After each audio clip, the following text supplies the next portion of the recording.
Welcome back to the Morning Brief on Channels Television. And as we kickstart our conversation, besides the rising cost of commodities, if there's any area where Nigerians want some respite, some ease, it'll be security, just for them to be able to sleep with their two eyes closed at night.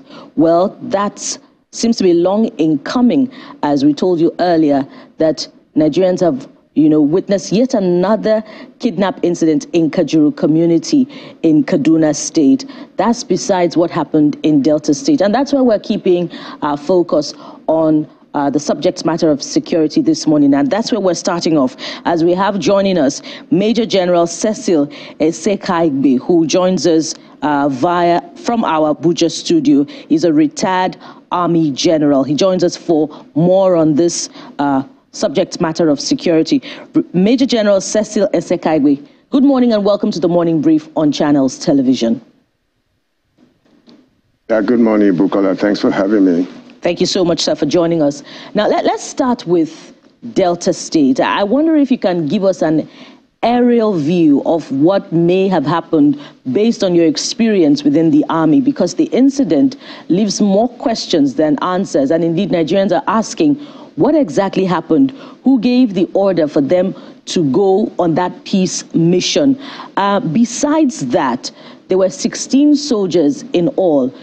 For a close study of that situation in a bid to try to understand it, why did they not have a backup when things went awry during the rescue mission or the peace mission that they went for in Delta State? Perhaps you could help us understand it from your experience, maybe in field operations.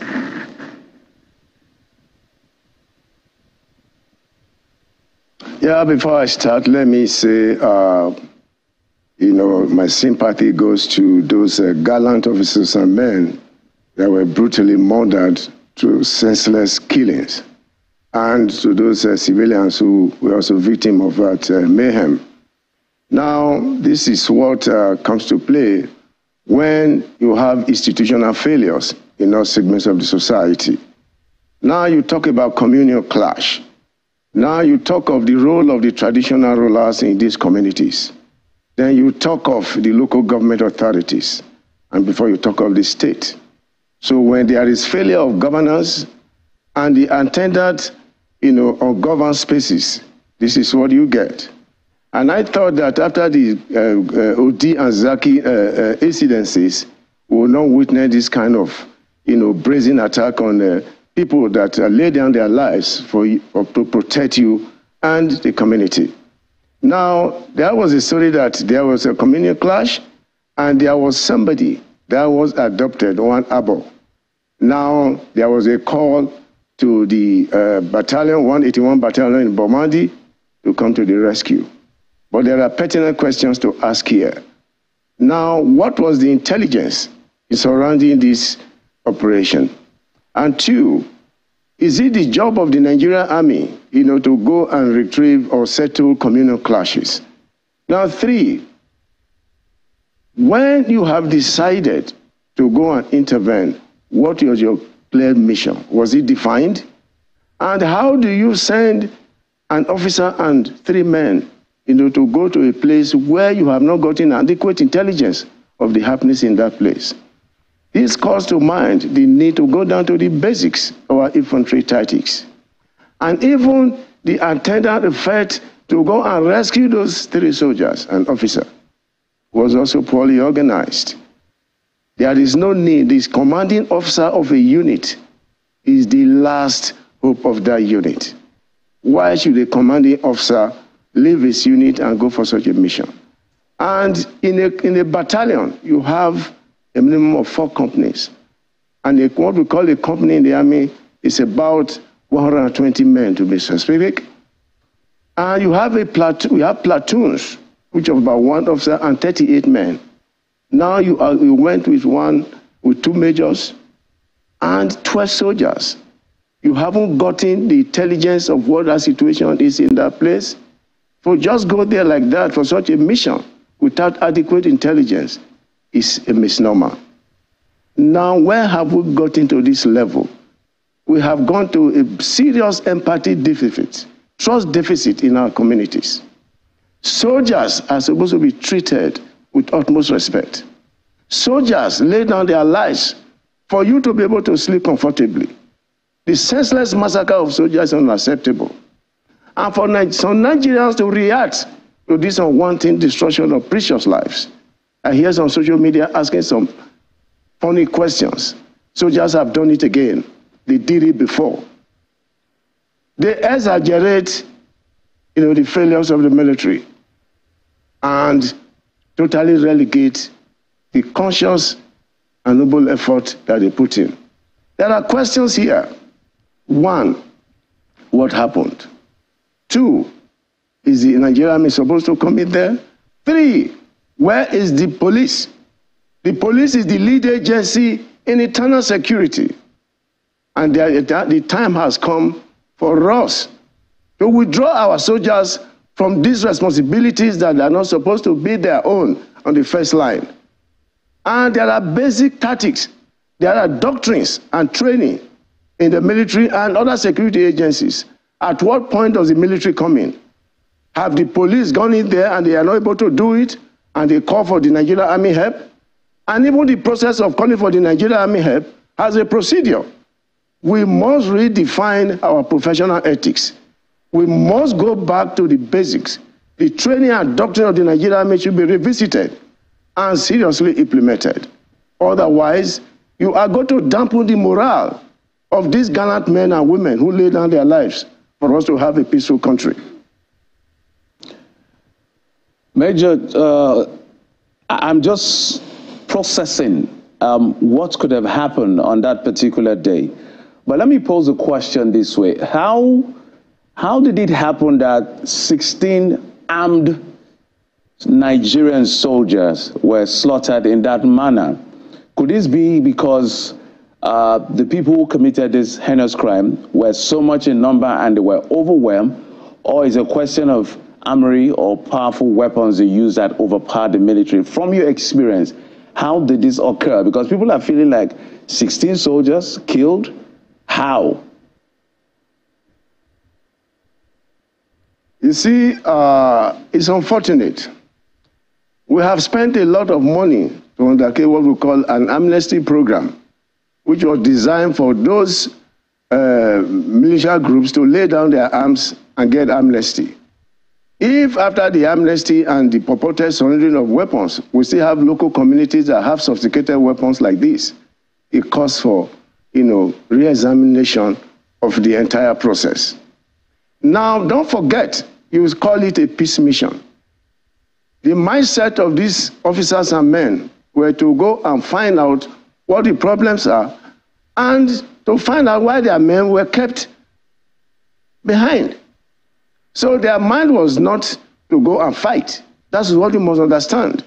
You call it a peaceful mission. They went for a peaceful mission to find out what was happening there and why the soldiers they sent there earlier, were held hostage. So they were not going with the mentality of going for an attack. If they were going for an attack, even as few as they were, you would not be able to surround them and dastardly murder them the way they did.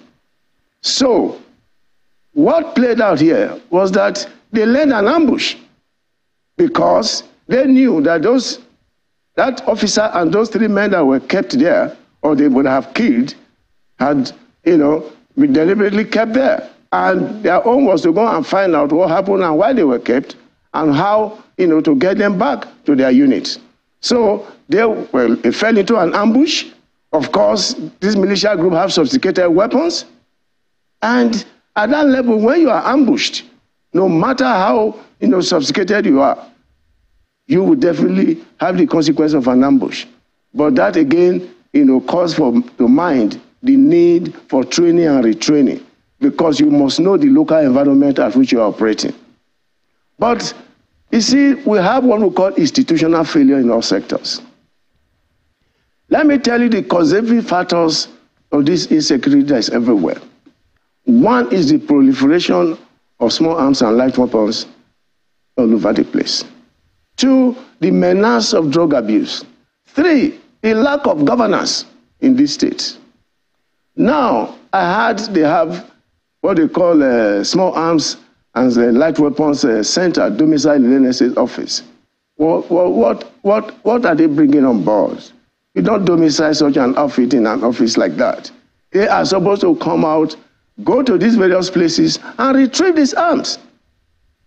We must rejig our institutions, not just by giving them names and domicile them somewhere. 2, what is the National Orientation Agency doing?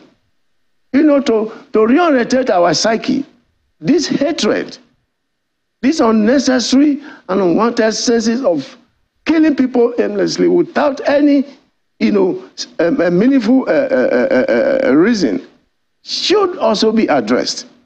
3, some of these governors have humongous security votes. What do you do with this humongous security vote if the basic life of your community is continuously threatened? Communal clashes are abound everywhere without a meaningful response from the government. Look, let's get serious.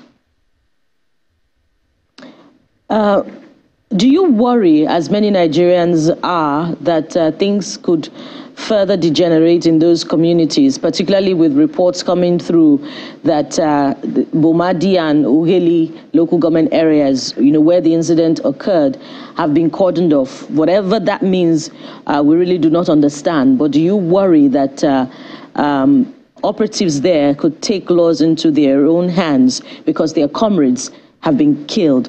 And how can that be nipped in the bud? Nigeria Army is a professional outfit. Our rules of engagements are very clear. But one thing is clear here is that the rifle of a soldier is his first wife. Wherever that rifle is missing, they will get it. So the cordon as such is aimed at getting those weapons that they seized after murdering those officers and men. So we have to get those weapons back. The weapon, those rifles and other weapons of the soldiers are their first wives. So nobody finds his wife missing and just allow it to be laid to rest. So the mission here is to retrieve those weapons, and they will retrieve those weapons. Please, we should be careful the way we address issues like this and pontificate. Because I read some social media, the Nigerian Army has gone to raise down that community. You are emphasizing raising down a community without understanding, the complex nature of what has happened and the attendant effect on the psyche of the military. They are there to cordon up and search that place for their weapons, and it must be understood at that. And anything could happen in that mix. Are there any guarantees that there won't be loss of lives while they try to retrieve those weapons? If there was an incident of a reprisal, a plan for reprisal, after how many days this happened, you know that it would have been a different thing altogether. They are there to cordon and search the environment, retrieve their weapons, and maybe, with pains, retrieve the remnants of those soldiers that were slaughtered like chicken and their stomach ripped off and all that. This is a professional outfit, and the rules of engagements are clear. And the authorities of the military had given a very clear orders. Go and retrieve those weapons and make sure that you retrieve those slaughtered gallant men and women. I do not see any reprisal coming in at this stage, and I don't think the Nigerian Army is primed for that kind of reprisal. All right, General, before we expand the conversation further, who do you think is responsible for that inferno, that raising of that community? Because the people are suspecting is maybe soldiers are not happy about the incident that came through. In your suspicion or in your assessment, who could be responsible? That is why they have set up an investigation. They have set up an investigation, to unravel the circumstances that surrounded the whole incident and the attendant effect. I do not think the Nigerian Army will go into raising a community. What happens is that there's what they also call, Scotch egg tactics of these non-state actors. When they feel that they are losing it and they do not want, the security agencies, to have a clear understanding of what is happening, and or to have a meaningful, intelligence as to finding out the weapons used, the caliber weapons used, and all that, they may decide to even raise the place. It's called scorched tactics. You waste everything you have so that the soldiers coming will not have any valuable information to pick from there. So I'm not saying categorically that these are the people that did it, but thank God investigation has been ordered, and all these things will be found out, and the issue of speculation will be over. Let's now move on to some of the incidents of kidnapping, besides what has happened in Okwama. We just saw what happened. He's still abducted at the moment, the Edo State chairman of the People's Democratic Party. We have about 14 people, or 16 or so, just kidnapped yesterday, or a few nights ago. We still have those children in Kaduna, yet not released, not even any one of them, the women in Borno, and also the incident in Sokoto. So the list goes on. And the question we keep asking is, if the suspicion is that the issue of kidnapping has taken a posture of enterprise, what should be the approach of government in making sure this is stopped aggressively? Because it looks like an assault on state. The state looks helpless. Look at Kaduna. It's been one successive kidnapping against the other, and the execution has been smooth. You see, some time ago, I see some overzealous governors who said they were negotiating with kidnappers or bandits or terrorists and all that. It's not the right thing to do. Number one, you are not even trained for negotiation. 3, you have to understand the sociology of crime, that when the benefit outweighs the penalties, it will continue to occur. Now, you have, like I said earlier, some of these governors have not properly applied their security vote, if I understand the meaning of security and the vote. Now, on the part of the security agencies, you see, this kind of thing is dictated by intelligence driven by technology. Failure of intelligence at all levels, no matter the effort you put in other segments, will not give you any positive result. Look, people are sermonizing on how do you come up with a strategy that you should sit down with these bandits, with these terrorists to negotiate. It doesn't happen in civilized societies. We must learn how to embrace best practices. I am saying with adequate intelligence driven by technology, these things can be nipped on the bud. For instance, these kidnappers that go for this ransom, they keep this money in the banks. And I'm sure this money are not in the system. They are kept somewhere for them. Why will the banks be accomplished? Why would the banks be a party to this kind of adventure? The government will begin to look at these institutions. The NFIU should be up their game to find out that money in the banks and in the system are traceable to individuals. When I talk of institutional failures, I know what I'm talking about. For instance, it is easy for the Ministry of Communication or the NCC to deactivate my phone because they said I have not regularized my payment. If you can do that, how are these criminals able to communicate with relatives of the victims that they kidnapped? Why are we not able to trace them? There is failure of professionalism, there is failure of intelligence, and the earlier we start to address this, the better for us. You talk of the kidnap of PDP chairman in Edo State. When you are not truthful to the people, I had a conference where one of the officers of the state government said, Edo is one of the most secure states in the federation. And I laughed. The governor is making some conscious effort with vigilantes. But what is the level of coordination between the security agencies and these vigilantes? What is the modus operandi? What are their rules of engagement?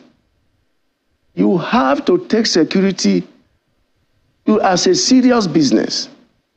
Let me tell you, security is not only the business of the security agencies. Now, the people that live in those communities have a very great role to play by giving information to security agencies for them to do their job. When you say a state is secure, and you see vehicles, you see VIPs blazing sirens with number of police and all that, that is not a secure environment. A secure environment is an environment where people live freely and do their business freely without any apprehension of being kidnapped, without any apprehension of being robbed, without any apprehension of being killed. They must go back to the basics. The security and welfare of the citizenry is the basic purpose of governance. Most of these state governors are not doing that. We have to hold them accountable for how they spend our security vote. Besides, if you go to some of these states, General, besides holding... If you go to some of these states, you will find out that even the Nigerian police force have no vehicles, no adequate communication equipment. Let us address these things and also get ourselves involved in the security of our environment. People can volunteer to give information without being molested. So the security agencies are able to work with this information and convert them to intelligence, actionable intelligence for that matter.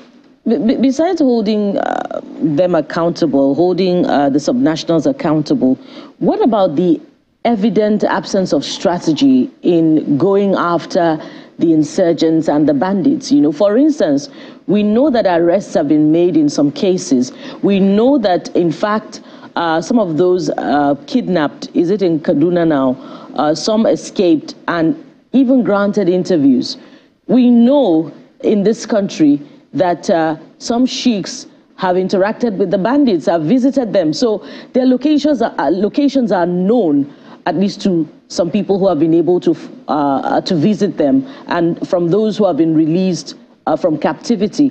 Why is there an absence of strategy to the extent that even if they're using human shields as cover, the military can, go after them and rescue those who have been kidnapped, at the same time arrest these bandits?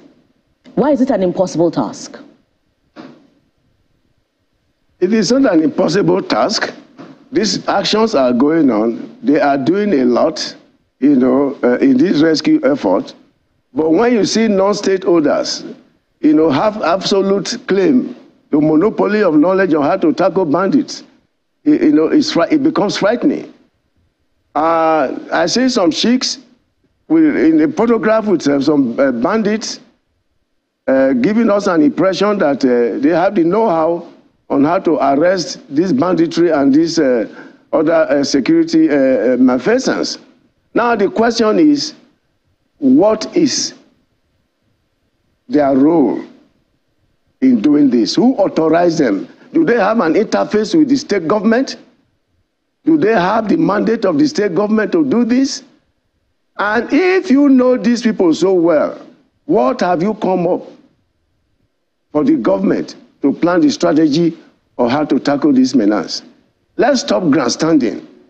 And I'm surprised that why some of these people have not been put to question, to tell us their relationship with these criminals and how they have unfettered access, General, and they come out of that enclave. General, if I may butt in, why do you think that, I'm sure we're talking about Sheikh Gumi, which is one of the popular sheikh here. Why do you think that what you're asking is not being done when it concerns him and maybe other people? Well, I'm asking because I have not seen any state government. I've not seen any state government that has come out to say, yes, I had a meeting with the sheikh, and this is the plan of the sheikh. And I've also had there are several meetings at the Security Council I've never had, an understanding that this proposal of the Sheikh and some other elements in that nature have come up, and the state governors presenting this, in this Council of State meeting.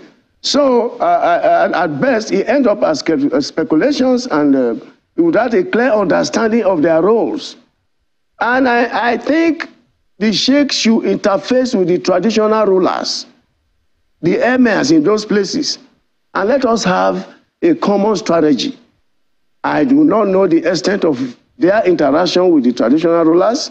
I do not know the extent of interaction with religious leaders, and I also do not know the extent of interaction with the state government, unless the governments and those institutions come up to say, yes, they are with him on this mission, and this is how they are doing about it.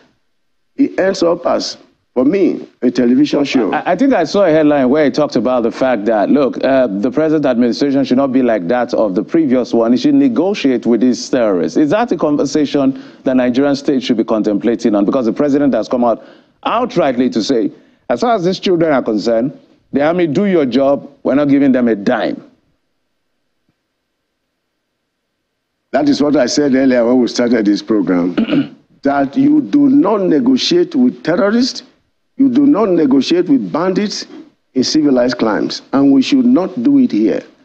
You see, by the time these elements know that the penalties outweigh whatever premium they are going to get, we will get a headway in this malfeasance. You do not negotiate with criminals.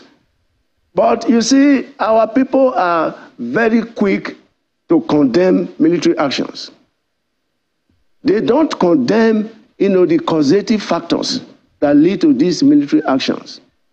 For example, when you want to go after these terrorists or these criminals, now they go in the midst of the locals and they become their shield. If the military goes there to liberate the whole of that area with an effort to rescue, in an effort to neutralize them, you have what they call collateral damage. And don't forget that in all our operations, what we also hold dearly is, the sanctity of innocent lives. So it is not as easy as they made it understand. The military is working. The security agencies are working. Just that security is not a thing you pick at the shelf. It's not a thing that you get result overnight. They are making constant and deliberate effort at neutralizing this element. When you hear that a whole area has been neutralized of terrorists, you don't know what goes on there. When you hear some people have been released, let me tell you, the ransom payment is one of the encouragement these elements enjoy. That is why it has become a recurring decimal. By the time they know there is consequence for their actions, there is a know that the penalties outweigh the benefits, we have a turnaround. And that is why the government is saying that with no negotiation, we will get out of it. Unfortunately, we will lose some lives. But when they understand that the government is very serious about no negotiation, and the government is serious about going after them without giving them a dime, and they also know that those institutions that collaborate with them will no longer accept their illicit money to keep for them, they will have a change in their mind. Well, let me tell you what happened. In 2023, when cash was unavailable, did you not notice, the dip in criminal activities of kidnapping?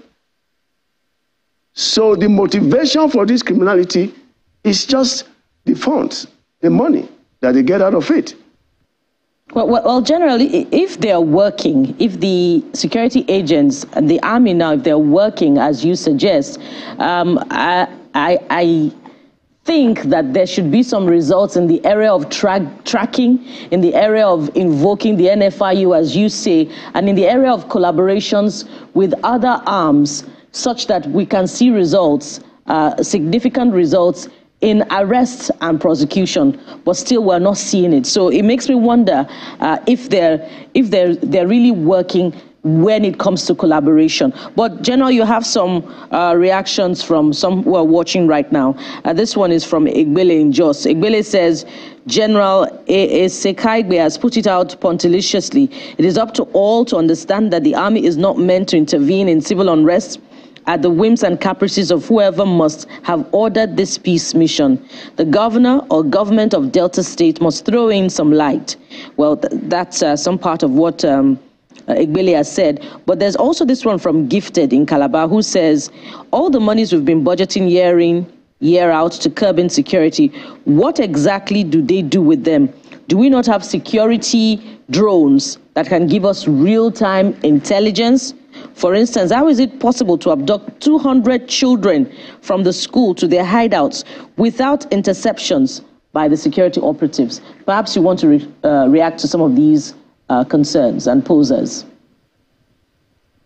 Yeah, let me react to the second one that talk about the so much money that was spent, that is being spent on the military and the security agencies without, the commensurate result.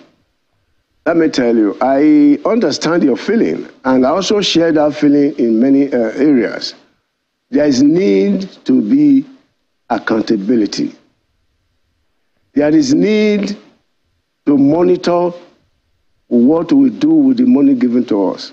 But I want to tell you that what you think is a big money, in reality, is not big money. In our neighboring states, our neighboring countries, Niger, for instance, the percentage of GDP to military spending is 1.6. In Chad, it's 1.4. In Cameroon, it's 1.72. In Nigeria, it's 0.94. That is the percentage of GDP to military spending. But be that as it may, the little that is given to us should be properly managed. And the National Assembly, when you invite the military to your sessions to interrogate them, what information do you have to interrogate them? How many of these committees have military consultants to advise them on the nuances of military procurement and the spending pattern of the army? The government is doing a lot in making provisions for weapons and equipment. But let me tell you, my dear sister, a soldier, as of today, gets 2,000 naira for feeding in a day in a charged environment, in a military operational environment. 2,000 a day is what that soldier takes to feed. 2,000 a day in present economy. I had one senator raise this very crucial point. No soldier works with empty stomach. But I think the little that is given to us should be reprioritized to the areas of need where we can get maximum output. No country has ever budgeted enough for the military. The ones we are getting is giving us some progress, and we need more, but it should be judiciously spent. Well, then the other one that talked... Go ahead, land on that point, sir. Yes, the other one that kind of corroborated my point about the lack of governance in states is a very important point that every discerning mind should appreciate and, talk about and see how we can get better in our day-to-day living. Well, that exactly is the expectation, that things will improve both at the subnational level and also at the federal level. We want to thank you very much, Major General Cecil Sekaigbe, retired Army General. Thank you for your time and contribution on the program. Thank you for having me, Jeff and Bukola. Yeah. Thank you, sir. Thank you very much. And that's it for this segment. We're moving on to another major talking point. That's what's happening with the withheld salaries of NASU and SANU. They have begun their warning strike. Today we'll be having an official talking to us about how things fell apart right after this time out. Stay with us. We'll be right back.